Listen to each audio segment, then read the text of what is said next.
Ok, buenas noches. Vamos a presentar el trabajo integrativo final de procesos psicológicos básicos. Los integrantes del equipo son Cerecero Medina, Tania Alejandra, un servidor, Huitzel Rocasayacatl, Telle Zaragoza, Leonardo Aldair, Valentín Mendoza, Ailín Alejandra.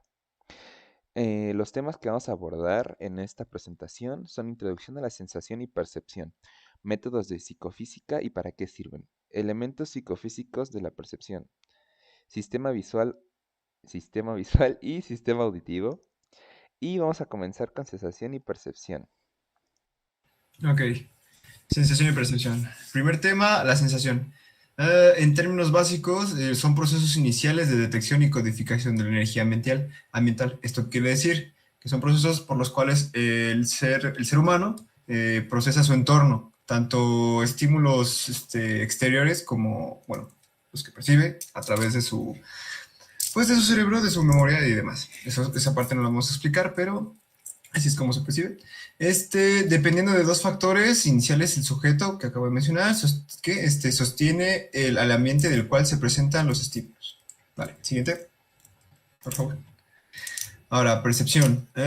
Producto de procesos psicológicos en los que se implica el significado, las relaciones, el contexto, juicio y experiencias pasadas y memoria. Aquí la diferencia en los procesos, a diferencia de las sensaciones, es que ya hay un proceso de ideas sobre lo que se percibe.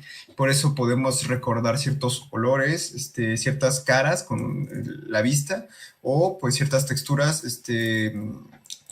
no sé, de la pintura y demás. De hecho, en esta imagen que tengo aquí, presentación, es una chica viendo una pintura. El proceso de percepción, lo que ocurre aquí es que si nosotros solamente sintiéramos, pues sería como de, pues un cuadro y colores sobre un lienzo embarrado, no tendría sentido.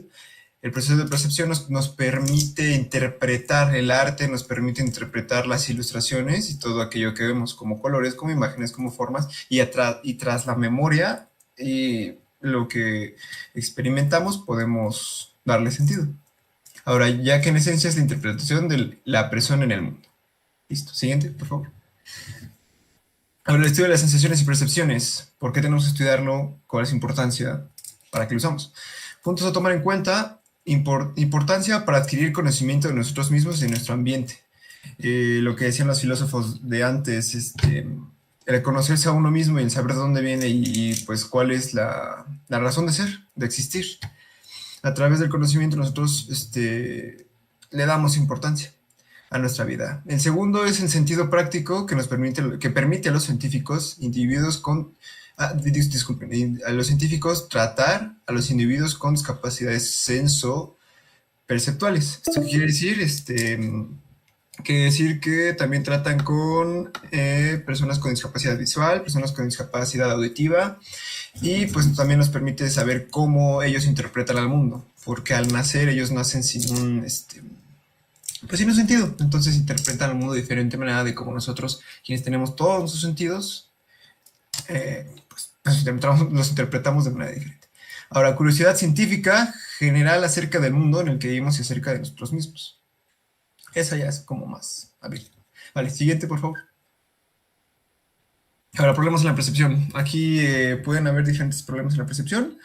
Son parecidos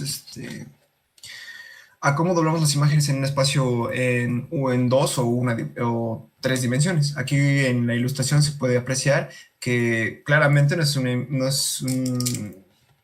un estado en 3D, no es algo que se pueda palpar, sino más bien es una imagen en 2D. Solo que aquel juego de sombras y aquel juego de iluminación hacen que se perciba en esta forma, al darle una estructura. Ahora, las relaciones de la percepción del mundo físico plantean muchas dudas en cómo interpretamos las imágenes. Una de ellas es reconocer las sombras o las aristas de las figuras que se dibujan en el plano, pero que generan una figura en tres dimensiones. Siguiente, por favor. Ahora, ¿cómo se veía la percepción desde el empirismo y los sentidos? Vale, el empirismo surge como corriente filosófica para determinar lo que se conoce del mundo a través del resultado de las experiencias, proporcionadas prominentemente de los siglos XVII y XVIII. Esto quiere decir que el mundo se veía prácticamente al día. Lo que tú hacías y lo que aprendías era en base a la experiencia, o sea, en base de las cosas que tú hacías todos los días. De que si antes, no sé, te enseñaban de carpintería, pues aprendías conforme ibas haciendo muebles o cortando madera. A eso se refiere el empirismo. No es fácil separar las problemáticas de la fisiología y física que se estudiaban en el siglo XVIII, de aquellos relacionados con la sensación y percepción. El siguiente, por favor. Ahora, el estructuralismo. Wilhelm Wundt, nuestro padre, fundador de la psicología, fundó la psicología con base a la ciencia predominante del siglo XIX, en un enfoque llamado estructuralismo. Ahora, Wundt y Titchener se propusieron a solucionar el problema de la estructura de la percepción. Ellos, de hecho, la psicología empezó con un enfoque estructuralista y bien midiendo la percepción de las personas. Las herramientas que utilizaba Wundt eran para eso. En un principio siempre fueron para medir la percepción y las sensaciones. Siguiente, por favor. Ahora, la psicología Gestalt. ¿Qué quiere decir Gestalt? ¿Y qué quiere decir psicología? Ok, contrario al enfoque del estructuralismo, surgió una segunda escuela, la Gestalt. Según esta, el estructuralismo ignoraba la relación entre los estímulos. Esto quiere decir que el todo no son las sumas de sus partes. O sea, que queda abierto como interpretación, pues. El todo, y aquí de hecho lo dice abajo, el todo es diferente a la suma de sus partes. Vale, siguiente, por favor. Ahora, el enfoque constructivista enfatiza al observador al percibir derivándose de la tradición empirista. La percepción se basa más que en la información proveniente de la alimentación del estímulo. ¿Esto qué quiere decir? Que el observador va más allá de lo que percibe. O sea, todo se enfoca más allá de lo que está viendo en un primer momento. También se enfoca en su memoria y se enfoca en todo lo que pues ha conocido, que es lo que retoma el empirismo. Siguiente, por favor. Bueno, pues aquí empezamos con otro tema. Bueno, yo les voy a hablar sobre la psicofísica. Siguiente, por favor. ¿Qué es la psicofísica? Es el estudio de la relación cuantitativa entre los estímulos ambientales y la experiencia sensorial. En otras palabras, es el uso de métodos cuantitativos para medir las relaciones entre los estímulos, que vendrían siendo la física, y la percepción, que vendría siendo la psique. Su propósito es cuantificar y relacionar los cambios de la experiencia ambiental interna con los cambios en la estimulación ambiental externa. Siguiente, por favor. Los métodos psicofísicos. Estos métodos fueron diseñados por Gustav Fechner con el fin de determinar el umbral absoluto de manera cuantitativa. Recordemos que el umbral absoluto es el estímulo mínimo necesario para que éste sea percibido. Siguiente, por favor. El primero es el método de límites. Este método se trata de dar al observador una serie de estímulos constantes que a su vez irán ascendiendo y descendiendo su potencia de manera que se pueda notar el momento en el que el estímulo es perceptible e imperceptible para el observador. El propósito de este método es calcular un estimado numérico del umbral absoluto mediante el promedio de intensidades del estímulo y sus límites señalados por el observador. Este método es susceptible a fuentes de sesgo y error, así como a la habituación, ya que el observador puede seguir dando una misma respuesta porque ya se acostumbró al estímulo a pesar de ya haber llegado a su umbral. Siguiente, por favor. El siguiente es el método de estímulos constantes. Se le da al observador una serie de estímulos con intensidades aleatorias, de manera que nos indique cuál estímulo es perceptible y cuál no lo es. El propósito, es el mismo, el calcular un estimado numérico del umbral absoluto. Es mediante la intensidad del valor del estímulo que se detecta en un 50% de los ensayos. Este método es algo laborioso, pero tiende a producir valores un poco más precisos del valor absoluto. La siguiente, por favor. Y el último sería el método de ajuste. Este método consiste en que se le da al observador una serie de estímulos los cuales tendrá él el control de su intensidad. Se le pide que indique cuando el estímulo sea apenas perceptible para él. El propósito, calcular el estimado numérico del umbral absoluto en el momento en que el observador señala que el estímulo es apenas perceptible. Este es un método rápido, pero suele ser el menos preciso debido a la poca precisión con el que el observador llega a ajustar la intensidad del estímulo. Siguiente, por favor. Bueno, el siguiente tema es elementos psicofísicos de la percepción. Bueno, tenemos como primer punto la electricidad. Todo lo que percibimos está basado en señales eléctricas en nuestro sistema nervioso. La transducción es la transformación de una forma de energía a otra. Es la transformación de una forma de energía a otra forma de energía. Es cuando las señales eléctricas creadas en los receptores transforman a la energía del entorno en señales eléctricas. Esto ocurre en el sistema nervioso. Siguiente, por favor. Tenemos después la transmisión. Estas son las señales eléctricas transformadas previamente. Activan a otras neuronas, que a su vez activan a otras neuronas más, para así lograr que estas señales viajen y sean transmitidas hasta el cerebro. Después tenemos el procesamiento. Una vez que estas señales eléctricas ya son transmitidas al cerebro, ocurre un procesamiento neuronal, el cual se convierte en una nueva representación del estímulo en el cerebro. Siguiente, por favor. Después de la electricidad tenemos la experiencia y acción. Esta etapa del proceso es en la que las cosas comienzan a ser conscientes para nosotros. Tenemos la percepción, es la experiencia sensorial consciente. El cerebro transforma las señales eléctricas en la experiencia de percibir el estímulo. Siguiente, por favor. Tenemos el reconocimiento, es la capacidad de poder categorizar los objetos o los estímulos presentados. Y después tenemos la acción. Estas son actividades motoras que son resultado del proceso de percepción y tienen importancia en la supervivencia. Siguiente, por favor. Después tenemos el conocimiento. Es, todo tipo de información que el perceptor aplica ante la situación.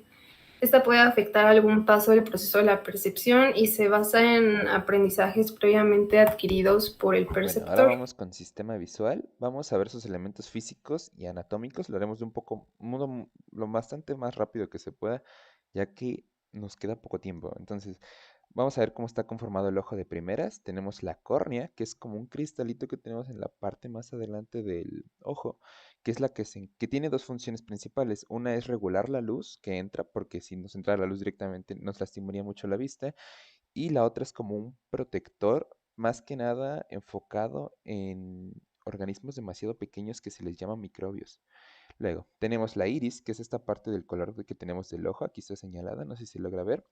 Y también se encarga bastante de regular la luz que entra al ojo y aparte, como extra, es donde se le llegan a detectar la mayor veces las enfermedades oculares.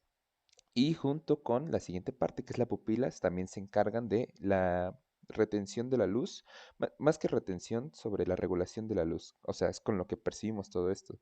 Entonces, aquí podemos leer que junto con la iris se encarga de recibir la luz y regularla. Y esta luz va directa a la retina, que ahorita lo vemos rápida. El cristalino es una estructura intraocular que está atrás de la iris, que es nuestra parte de color que tenemos. Es un cristalito, igual que en una forma biconvexa, que es la que se encarga más que nada de darle esa forma a la luz, o sea, porque la luz entra directamente, pues, como un estímulo, y este se encarga como de procesarlo para mandar la información de qué es el estímulo y pasarlo así. Luego tenemos la retina, que es una capa interna del ojo donde se encuentran todos nuestros bastones y conos, que son células fotorreceptoras, que ahorita también voy a explicar en un momento, que son sensibles a la luz. El cuerpo cilar es una forma circular que se encuentra en... Ay, perdonen. Es una forma circular que se encuentra en la iris. Esta se encarga de dos cosas, principalmente de darle forma al cristalino, que es el que dijimos que está atrás de la iris, que es el que da hace que le da la forma a la luz. Y la otra es perdón, producir el humo acuoso, que ahorita voy a explicar también qué es.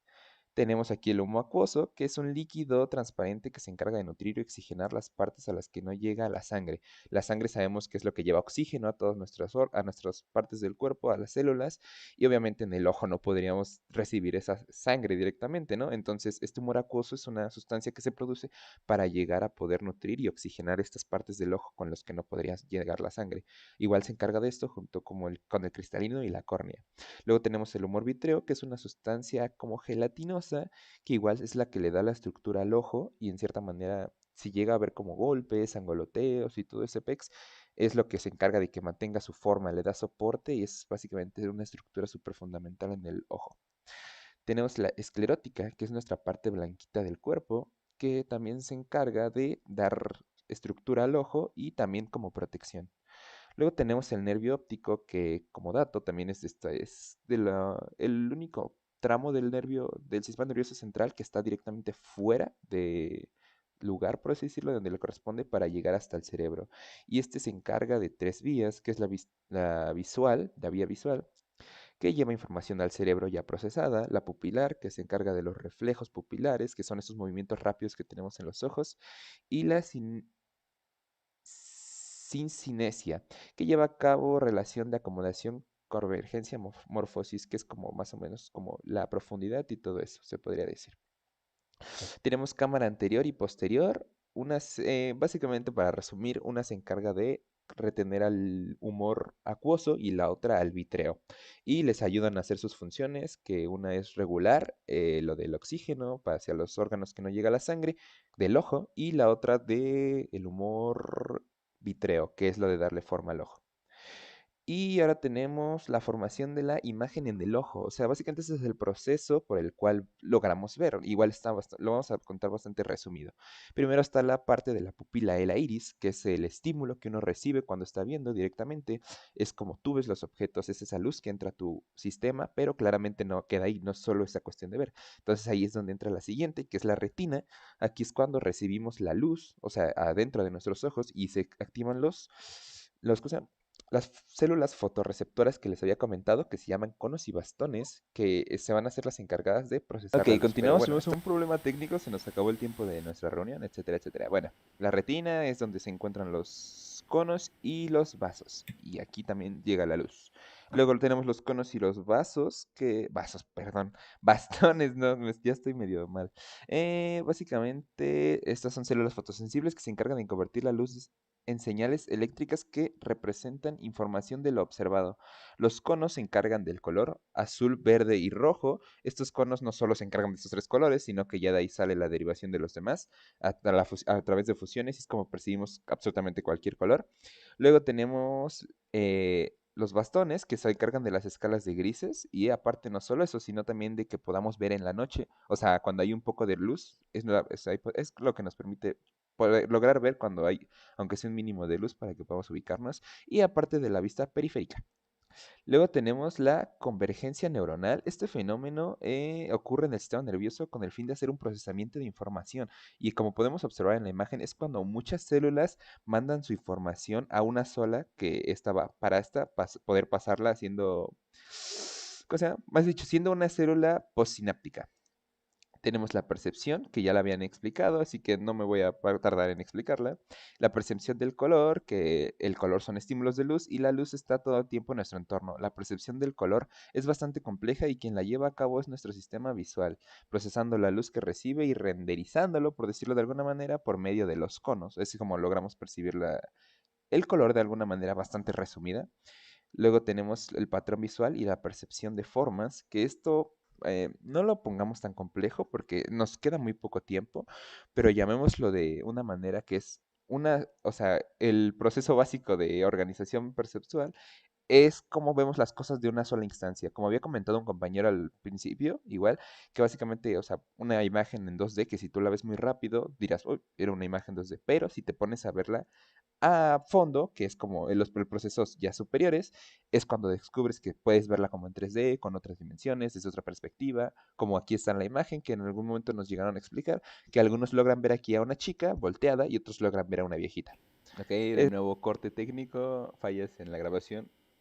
Y cuando el análisis de información visual se refiere, aunque valga la redundancia, a analizar mucho a profundidad como una vista crítica, un pensamiento crítico, digámosle, y esto nos ayuda mucho a mejorar eh, el hora de trabajo en tiempo real, porque permite una mejora significativa a la hora de la interpretación, porque no es lo mismo tú ver algo como rápido y piensas y lo deja mucho a interpretación.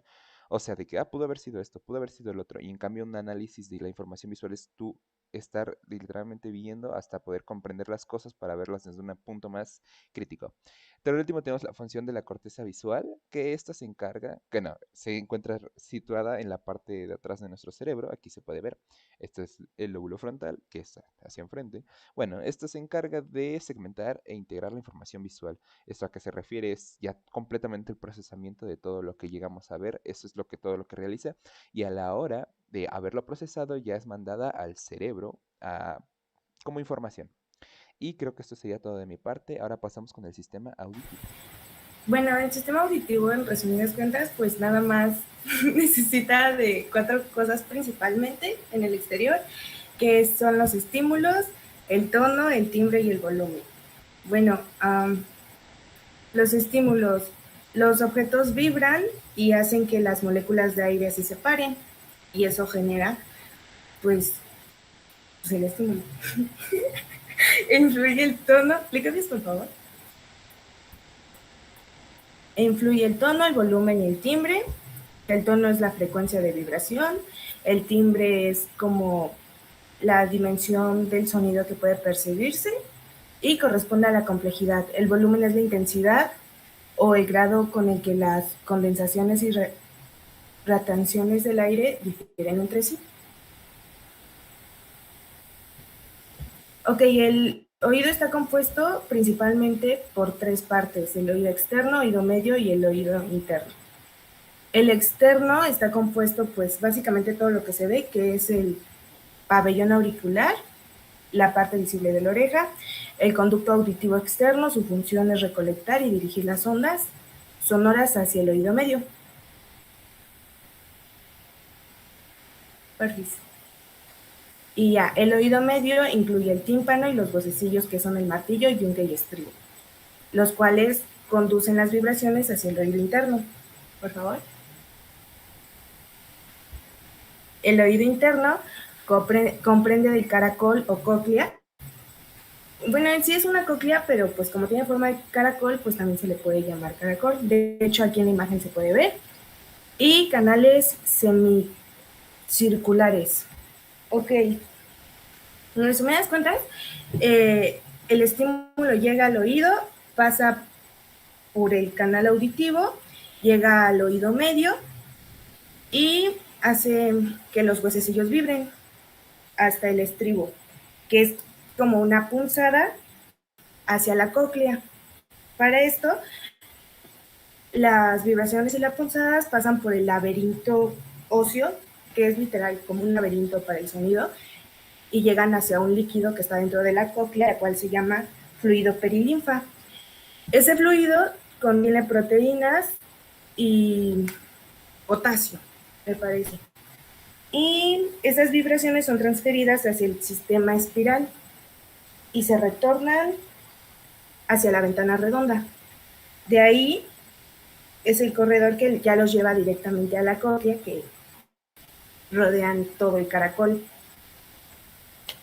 Y después pasamos a lo que pasa dentro de tu cerebro. Por favor, cambia la diapo.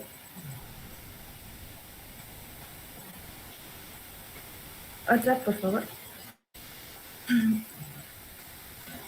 Bueno, en la cóclea, la parte más ancha es la que detecta los sonidos agudos, como las flautas, y la parte superior de la espiral detecta los sonidos que son más bajos, como una trompeta. Ok, y todo este proceso, pues, pasa en el cerebro. Primero los axones entran en el núcleo coclear del bulbo raquídeo y establecen sinapsis ahí. La mayoría de las neuronas del núcleo coclear envían axones al complejo olivar superior, localizado también en el bulbo raquídeo. Los axones de las neuronas en estos núcleos pasan a través de un gran haz de fibras llamado lemnisco lateral hasta el ventrículo inferior localizado en la región dorsal del mesencéfalo. Las neuronas envían allí sus axones al núcleo geniculado medial del tálamo, que envía sus axones a la corteza auditiva del lóbulo temporal. Y ya. Y bueno, sería todo por nuestra parte. Y estas son las referencias.